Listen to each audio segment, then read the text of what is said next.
I travel for work. I want to get that on the table first, because it's the context that makes this story make sense. I'm not a person who takes one vacation a year and stays in a hotel for a week and has a singular memorable experience that I then carry around for years. I stay in hotels the way some people commute, regularly, routinely, without much ceremony. I've stayed in probably 200 hotels in the last decade. Everything from airport Marriotts with a particular smell of institutional carpet and recycled air to small independent places in smaller cities that have a personality their chain counterparts have. Outsourced. I am not easy to impress or unsettle by a hotel. I know how they work. I know their sounds and their logic and their rhythms. When something is wrong in a hotel, I notice it the way a mechanic notices an engine sound that isn't right. Not dramatically, just with a quiet certainty that this is not how it's supposed to go. The hotel where this happened was in a mid-sized city in the Midwest, the kind of city that has a modest downtown and a convention center and a cluster of hotels in walking distance of the convention center that exist primarily to serve the business travelers who cycle through for conferences and meetings. The hotel itself was older, not charmingly old, not boutique old. Just the kind of old that means the lobby has been renovated a couple of times since the building was built, and the renovations don't quite agree with each other in style, leaving a slightly mismatched quality like a sentence with too many clauses. I'd stayed there twice before. Unremarkable. Clean. Functional. The breakfast was fine. I checked in on a Sunday evening, late after a long travel day. The desk clerk gave me a room on the 9th floor. I took the elevator from the lobby. A bank of 3 elevators, the standard anonymous hotel elevator interior. Stainless steel and that particular pale gold lighting that makes everyone look slightly jaundiced, and pressed 9 and went up and found my room and went to bed. Normal. Unremarkable. Sleep of the genuinely tired. Monday was a full day of meetings. I won't bore you with the professional details. By 7 in the evening, I was done, and I went back to the hotel and dropped my bag in the room and decided to go get dinner somewhere nearby rather than order room service. I went to the elevator, pressed the down button, waited. The middle elevator opened. I got in, pressed L for lobby, and the doors closed.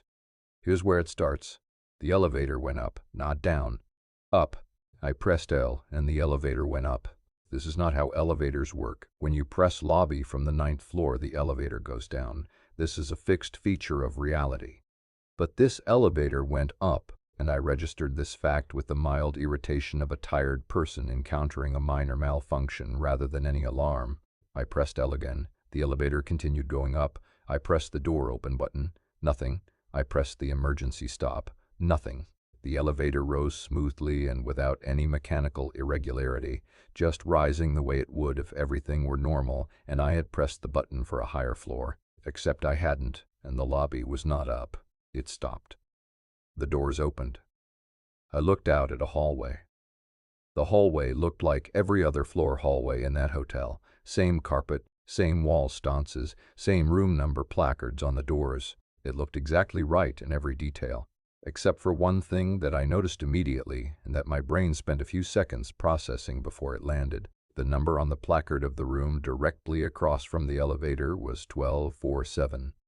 The hotel had 9 floors. I had stayed on the 9th floor both times I'd been here before, and the 9th floor room numbers were in the 900s. A room number of 1247 would correspond to the 12th floor. The hotel did not have a 12th floor. I knew this from 2 previous stays. From the elevator panel, which went from 1 to 9 with a lobby and a parking level, from looking at the building from outside, which was clearly 9 stories. I stood in the elevator doorway looking at the placard that said 1247, and I thought, with the particular clarity of someone who is tired but not confused, this floor does not exist. The elevator doors began to close. I did not step out. I let them close. The elevator descended without incident to the lobby. Doors opened normally. I walked out into the lobby, which was the lobby, went to dinner, came back, took the elevator to the 9th floor without incident, and went to sleep. Tuesday morning, I asked at the front desk, casually, how many floors the hotel had. The desk clerk said 9. I said, just making sure I have the right floor for my room, and she confirmed I was on 9. I did not mention the 12th floor or room 1247. I went to my meetings. Tuesday evening, I went back to the elevator. I pressed the down button. The left elevator opened this time. I got in, pressed L. The elevator went up. I'll be honest with you. This second time, I felt something that the first time I hadn't felt, which was a low hum of something in my chest that wasn't quite anxiety and wasn't quite excitement, a kind of alertness that my body had decided was appropriate before my brain had caught up to why. The elevator rose. It stopped. The doors opened. The same hallway. The same carpet and sconces and room number placards. The same room 1247 directly across from the elevator. This time I stepped out. The hallway was exactly as it had appeared from inside the elevator, correct in every detail, the carpet having that slightly different wear pattern that hallway centers develop from foot traffic, the wall sconces giving off that warm, insufficient light that hotel hallways use. It smelled like the rest of the hotel. It had the same temperature as the rest of the hotel. In every physical property, it was a real floor of a real hotel.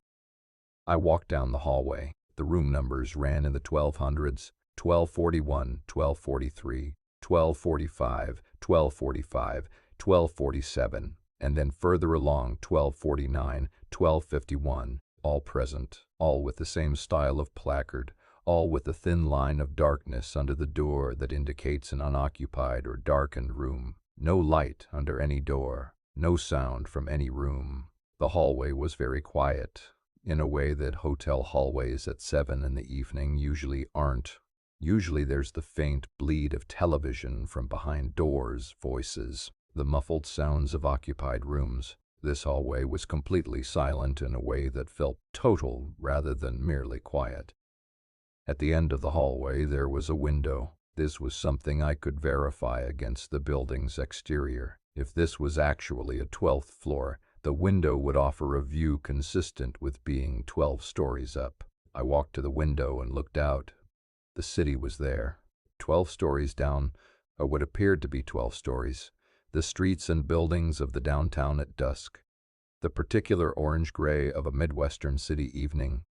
Traffic moving, lights coming on in windows. It looked correct for 12 stories. It looked like a floor that had a right to be there. I stood at the window for a while. Nothing happened. The hallway was behind me, silent, the doors all closed and dark. The city was below me doing what cities do.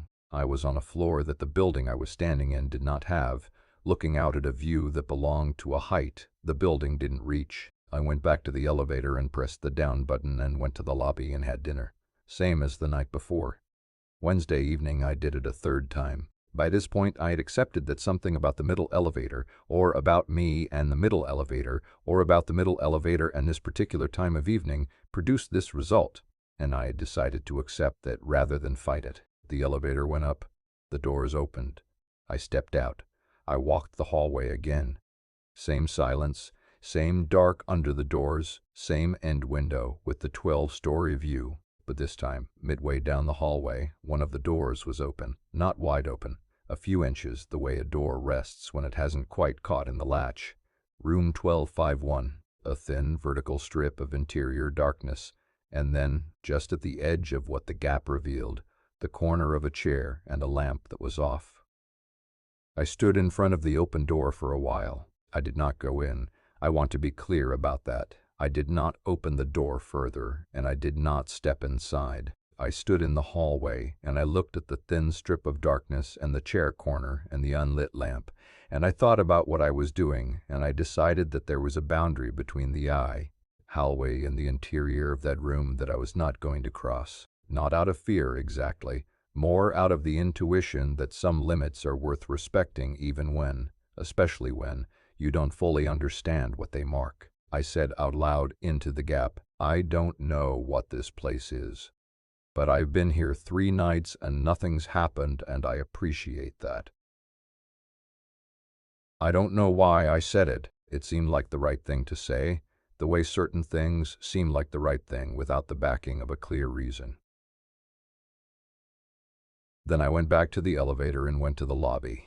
Thursday I checked out. I had a morning flight and I was down at the desk before 7. The same clerk who told me the hotel had 9 floors processed my checkout. I paid the bill, got my receipt, picked up my bag. I was almost to the door when I turned around and went back to the desk and I said, "I have a strange question, and I want you to know I'm not confused and I'm not complaining, just curious." I asked her if she'd ever heard of guests having unusual experiences with the middle elevator, going to a floor they didn't press. She looked at me for a moment, not the look of someone who has no idea what you're talking about, a different look, the measured look of someone deciding how much to say. Then she said, "We get that occasionally." She said some guests report that the middle elevator doesn't always behave predictably. She said it had been looked at by engineers more than once and nothing mechanical had ever been found wrong with it. She said most guests who mentioned it seemed, like me, more curious than upset. I asked if she knew what floor they ended up on. She said, from what she'd heard, it varied. She said different guests reported different floor numbers, but the numbers were always higher than the building. Numbers higher than the building.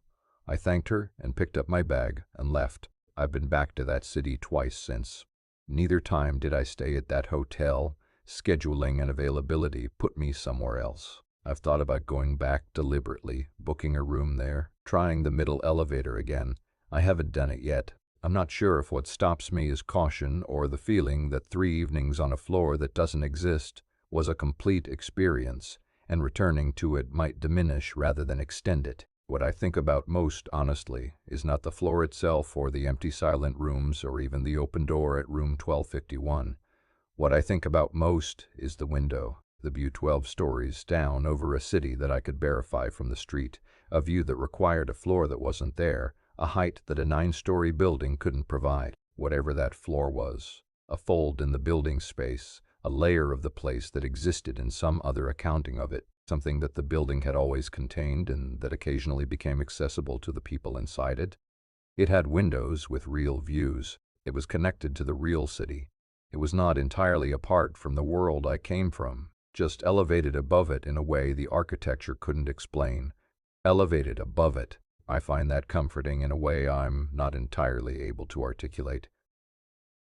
The idea that somewhere above the 9th floor, above the official top of things, there might be more floors, more rooms, a hallway with a window that looks out over the world from a height the world hasn't officially assigned to you. A room with a lamp waiting to be turned on.